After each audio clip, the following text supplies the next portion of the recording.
जंग का जो कोई एटॉमिक बॉम्ब नहीं है, जो कोई कन्वेंशनल वॉर नहीं है, बिल्कुल ही एक अनकन्वेंशनल वॉर के अंदर लॉफेयर को यूज़ करना और एक प्रेसिडेंशियल ऑर्डर के थ्रू एक पूरी कौम को रेफ्यूजी बना के स्टेटलेस कर देना। और अब जो हाल ही में मकबूजा कश्मीर के अंदर 10 साल के बाद जो हर कुछ सालों के बाद वहाँ पे फासिकल इलेक्शंस कराए जाते हैं,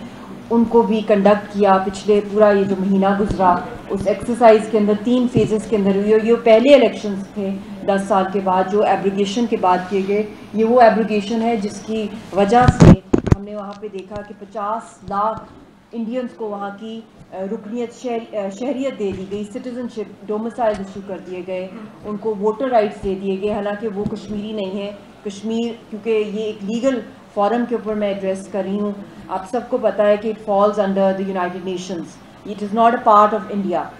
और यहाँ पे जिस तरीके से ये इलेक्शंस कंडक्ट कराए गए या एब्रिगेट किया गया आर्टिकल 370 और 35A, और ख़ास तौर पे मैं ये भी कहना चाहूँगी कि एक तो सबसे बड़ी बात है कि जब भी इलेक्शंस होते हैं, ये 1.5 मिलियन की जो कश्मीरी वहाँ पे आबादी है, उसको वहाँ पे 10 लाख इंडियन फोर्सेस के साथ साथ 15 इंटेलिजेंस नेटवर्क्स हैं, जिसमें से 8 डॉक्यूमेंटेड हैं रॉ के हेडक्वार्टर्स में और 6 जो हैं वो अनडॉक्यूमेंटेड हैं। तो हम इमेजिन भी नहीं कर सकते कि रॉ और मिलिट्री की जो वहाँ पे मिलिट्री इंटेलिजेंस की जो माइट है वहाँ पे और जो इंटरवेंशन है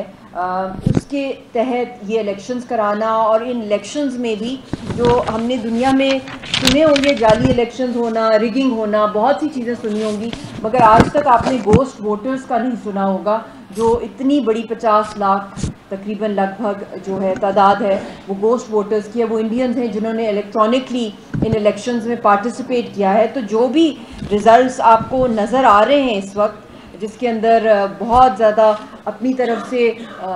कोशिश तो की जा रही है इंडियन स्टेट की और ख़ास तौर पे मोदी सरकार की, वहाँ पे दिखाया जाए कि हम जो कश्मीरी पब्लिक है उसने ओन किया इन इलेक्शंस को, हालांकि रियलिटी में जो खुद इनके अपने सर्वेज हैं अल्हम्दुलिल्लाह कि जो पिछले 10 साल पहले जो इलेक्शंस हुए थे उन इलेक्शंस के स्टेटिस्टिक्स को कंपेयर किया जाए इन इलेक्शन से तो ऑलमोस्ट 14% की कमी है। तो आप ये भी आइडिया लगा सकते हैं, क्योंकि आप माशाल्लाह लीगल लेंस इसको देख रहे हैं और आप सब के अंदर एक मैं समझती हूँ एक रूहानी जिना की जो है खूबी भी है। पाकिस्तान को भी किसी पॉलिटिशियन ने नहीं बनाया, बल्कि एक बहुत बड़े जो थे आई थिंक पिलर थे लॉ के, जो इबादत समझते थे लॉ को प्रैक्टिस करना, और लीगल लेंस से उन्होंने पूरी दुनिया में एडवोकेट किया जो वहाँ पे मुसलमानों के साथ हो रहा था, सब कॉन्टिनेंट के मुसलमानों के लिए। और आज भी जिना को ही ढूंढ रहे हैं इंडियन मुस्लिम्स भी। अगर आप देखें कि जिस तरीके से वहाँ पे इंडियन मुस्लिम्स इतने स्कैटर्ड हैं, चाहे माइनॉरिटीज़ वहाँ पर हों, और जब मैं वहाँ पे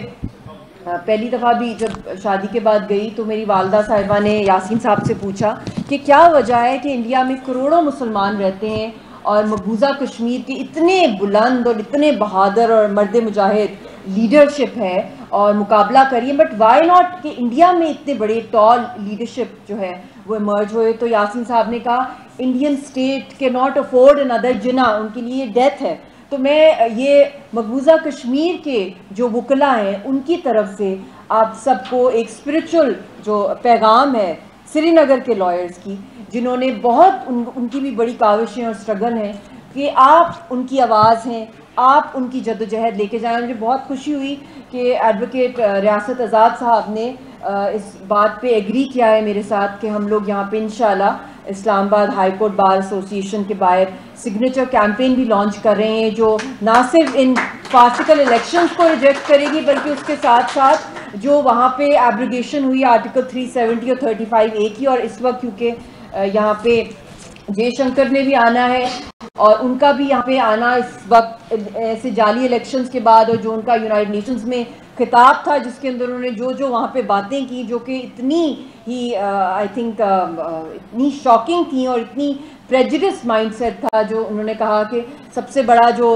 GDP जो बढ़ रहा है पाकिस्तान का वो टेररिज्म है। तो आई थिंक पाकिस्तान के जो वकला हैं कश्मीरियों की भी वकालत करें और साथ साथ दुनिया में एक्सपोज करें हिंदुस्तान का जो घिनौना प्लान है। और स्पेशली मैं ये भी कहना चाहती हूँ कि जो इस 1 मंथ की एक्सरसाइज के अंदर हमने देखा कि इन्होंने 15 से ज़ायद वहाँ पे डिप्लोमैट्स को वहाँ पे बुलाया और कोशिश की, बड़ी कोशिश की हिंदुस्तान ने कि दुनिया को डिपिक्ट किया जाए कि बड़ी नॉर्मल सी है। श्रीनगर के अंदर उनको बुलाया गया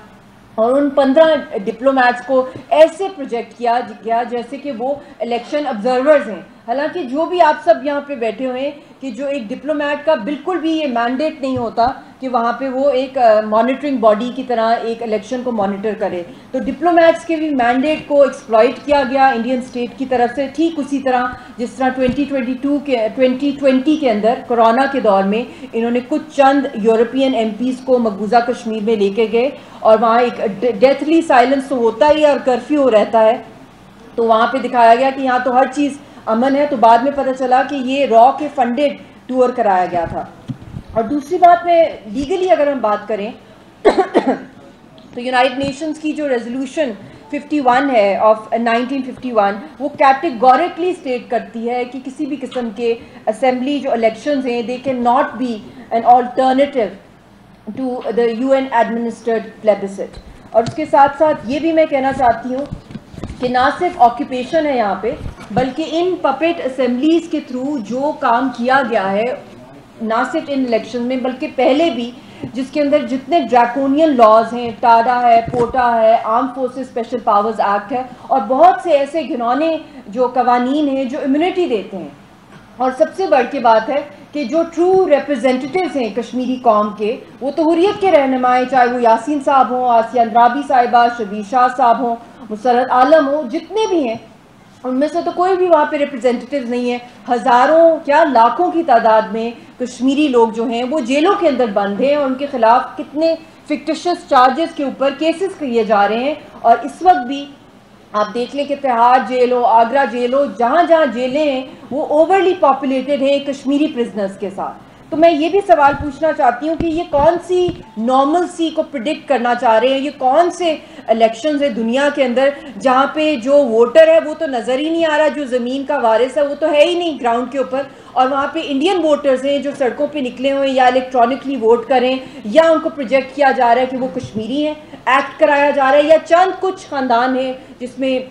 उमर अब्दुल्ला का ख़ानदान है, महबूबा मुफ्ती की फैमिली है, और भी कुछ चंद ख़ानदान है जिन्होंने बहुत ज़्यादा ये शो किया है कि वो हुर्रियत की ज़बान बोल रहे हैं कैंपेन्स के अंदर। तो ये भी एक बहुत बड़ा आई थिंक फेलियर है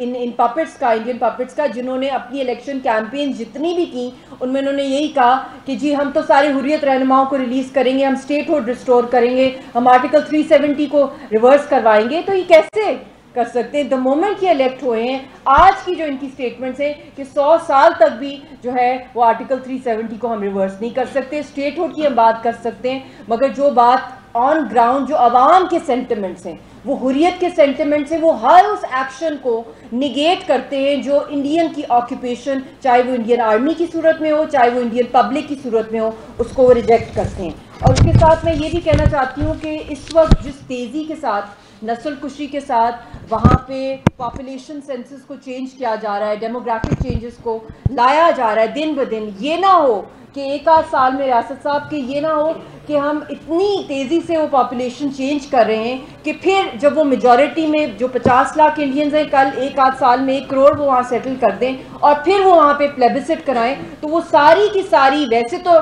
फिक्टिशियस एक्सरसाइज है, सारी की सारी फार्सिकल एक्सरसाइजेज हैं, बट इस सूरत में वो एक नॉर्मल सी दिखाने की कोशिश करे दुनिया को कि हमने यहाँ पे प्लेबिसिट करा दिया है। तो हमारी अर्जेंट जो डिमांड है इन इलेक्शंस के साथ साथ और वैसे भी है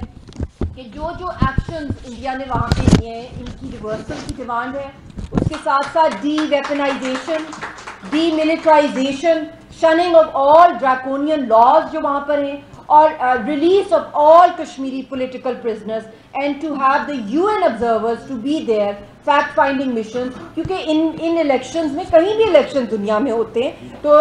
इलेक्शन मॉनिटरिंग बॉडीज़ आती हैं, वहाँ पे इंटरनेशनल ऑर्गेनाइजेशंस आती हैं। बेशक एक चंद डिप्लोमेट्स को तो इन्होंने बुला लिया, बट एक अमेरिकन डिप्लोमेट भी वहाँ पे थे, मगर उनसे कोई पूछता कि आप तो यहाँ पर आ गए हैं, मगर जो CNN है उसको तो इजाज़त दी नहीं इंडिया ने वहाँ पर आने की, एमनेस्टी इंटरनेशनल को नहीं दी गई। कितनी अपनी खुद हमारी अपने जो कश्मीरी जो मीडिया के लोग थे वो तक उनको इजाज़त नहीं थी, यहाँ जो कैमरे पकड़े हुए हैं हमारे पाकिस्तान के मीडिया के लोगों ने, उनको इजाज़त तक नहीं थी कि कवरेज करें पोलिंग बूथ्स की। तो इस तरह के शैम इलेक्शंस और जितनी भी एक्सरसाइजेज ओवर द डेकेड्स हो रही हैं, we need a very strong legal response coming from Pakistan. उसके लिए आई थिंक हमें एक नेशनल कंसेंसस चाहिए अमंग्स्ट आवर लीगल फ्रेटर्निटी कि हम लोग अपने बार्स के साथ मिलके, और बहुत से हमारे पास यहाँ पे एक्सपर्ट्स बैठे हुए हैं और पूरे पाकिस्तान के अंदर है हमारी लीगल फ्रेटर्निटी। आपने हर फील्ड में लीगल एक्सपर्टीज में एक्सेल किया है,